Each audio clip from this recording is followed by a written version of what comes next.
Welcome back to It Takes Two, the podcast where we break down the latest tech trends with twice the fun. I'm Ethan. And I'm Naomi. Today we're diving into the world of autonomous vehicles, specifically Tesla's full self-driving technology, or should I say, full self-driving supervised.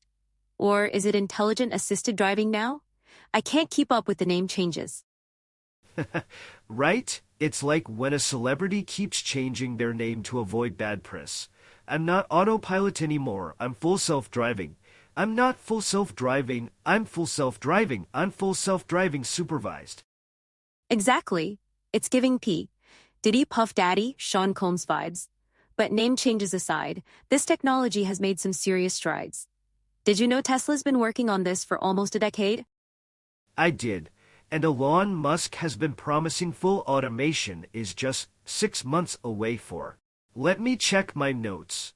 NINEYERS now. Talk about consistently overpromising and under-delivering. The man is nothing if not optimistic. But to be fair, the latest version, FSD-13, does seem to be making some real progress. One Tesla owner in the article compared watching it develop to watching a baby grow from 3 months to 9 months old. Oh, that's cute. So it's like a baby that can drive a car but still needs constant supervision or it might accidentally drive into a wall? Exactly. Just like a baby, except it's a 4.0-pound metal machine moving at highway speeds. What could possibly go wrong? Speaking of things going wrong, did you see that YouTube video where they tested whether Tesla's cameras could detect a fake wall? I did, and spoiler alert, it couldn't. The test driver had to slam on the brakes each time. Not exactly inspiring confidence for a system that's supposed to be almost ready for fully autonomous driving. But Naomi, Elon said it's going to be 10 times safer than a human.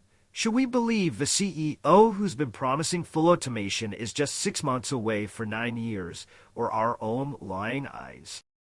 Well, to be fair, some Tesla owners are pretty impressed with the progress. One owner said a year ago his family refused to be in the car when FSD was active. But now, they don't care either way. That's progress. The bar is on the floor. My family used to be terrified, now they're just mildly concerned.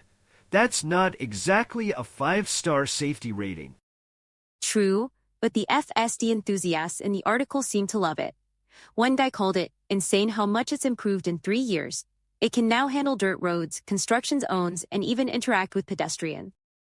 Can we talk about that for a second? The article mentioned the car interacting with the physical world where a pedestrian waved the car through. That's just normal driving, isn't it? We're impressed that the car can acknowledge other humans exist. Look, Ethan, we have to celebrate the small wins, baby steps. Or should I say, baby drives. But you're right, it is funny how we were amazed when technology does the absolute basics of what humans have been doing for a century. I have to admit, I am curious to try it. The article mentioned that even the most recent versions sometimes drives like a professional driver would, smooth and confident, but minutes later, it might try to hit a motorcyclist? Ah yes, just like a professional driver who occasionally tries to commit vehicular manslaughter. Totally normal. You joke, but that's one of the main criticisms from safety experts. The system fails in unpredictable and inconsistent ways. 1 minute it's handling a tricky intersection perfectly, the next minute it's confused by a shadow. It's like me before coffee versus after coffee. Unpredictable and inconsistent. But seriously, that unpredictability seems like a massive problem for something that's supposed to be safer than humans. Absolutely. And did you catch the part about Tesla's safety reporting? They publish safety data for 2020 retail when only drivers with high safety scores could use FSD, making the stats look better. Then conveniently didn't publish FSD data for 2023 when they opened it up to everyone. Talk about cherry-picking your data. That's like me only stepping on the scale after a juice cleanse and then claiming I maintain that weight year-round. Exactly. And speaking of dubious claims, let's talk about the cyber cabin veiling. Tesla showed off their dedicated RoboTaxi in October, claiming it was running FSD-13, the same software that's now available to the public. But, as one expert pointed out, that demo was in a highly controlled environment with no traffic or real-world obstacles. It's like showing off your parallel parking skills in an empty stadium parking lot. And now Musk is saying unsupervised full self-driving will be ready this year, with RoboTaxis operating in several cities by the end of 2025. Given his track record with predictions, I'm not holding my breath. Me neither. Although I do find it interesting that they're targeting Texas first. The article mentioned that Texas has much more relaxed regulations for autonomous vehicles compared to states like California. Right, one expert literally said there's effectively no real regulation on RoboTaxis there.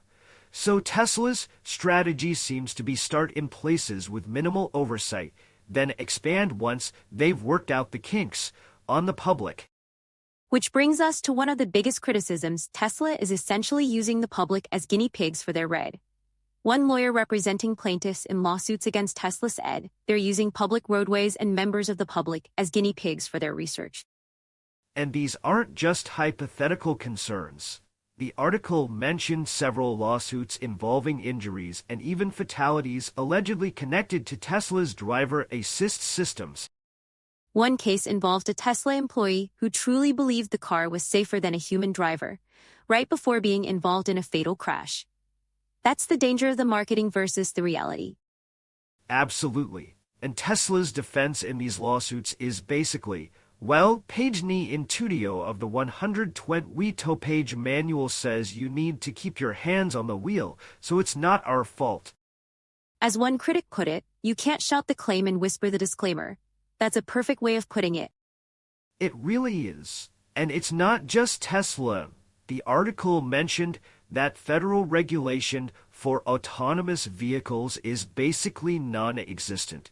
We have to take driving tests to operate vehicles, but companies can put experimental self-driving tech on the road with minimal oversight. That's wild when you think about it. My 16-year-old nephew had to log 50 hours of supervised driving and pass multiple tests to get his license. Meanwhile, Tesla can push software updates to hundreds of thousands of cars with far less scrutiny. The contrast is pretty stark, but I do have to give Tesla some credit. They have pushed the entire industry forward on automation. Even critics in the article acknowledge they've come very, very far with their camera-only e-quote. True. And competition is heating up, with Waymo already operating fully autonomous taxis in several cities. Maybe that pressure will push Tesla to be more cautious and thorough with their rollout. Or it might push them to rush something to market before it's truly ready. As one quote in the article said, the first 90% of the problem takes 10% of the effort, and the last 10% takes 90% of the effort. That's so true with technology. Getting something to work 90 of the time is relatively easy. Getting that last 10 right is the real challenge, especially when lives are at stake.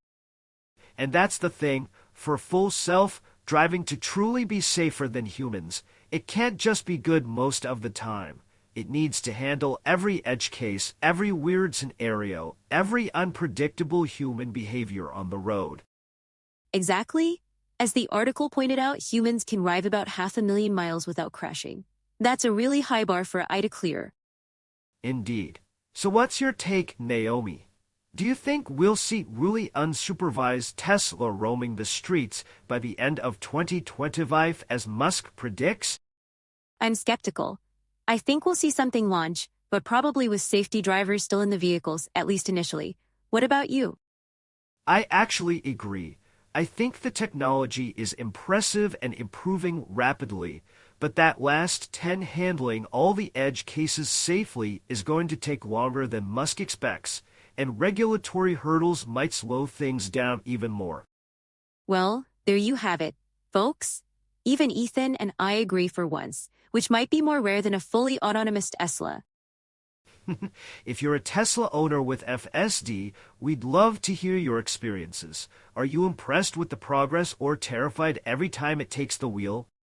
And if you're not a Tesla owner, would you trust a RoboTaxi with no human driver? Let us know in the comments or shoot us a message on social media. That's all for today's episode of It Takes Two. I'm Ethan. And I'm Naomi. Remember, whether you're driving yourself or letting the car do it, always keep your hands on the wheel and your eyes on the road. Unless you're in a Waymo, apparently, then you can just take a nap. Ethan, don't give people ideas. Anyway, we'll catch you next time where we'll be discussing whether the new Apple Vision Pro is worth mortgaging your house for.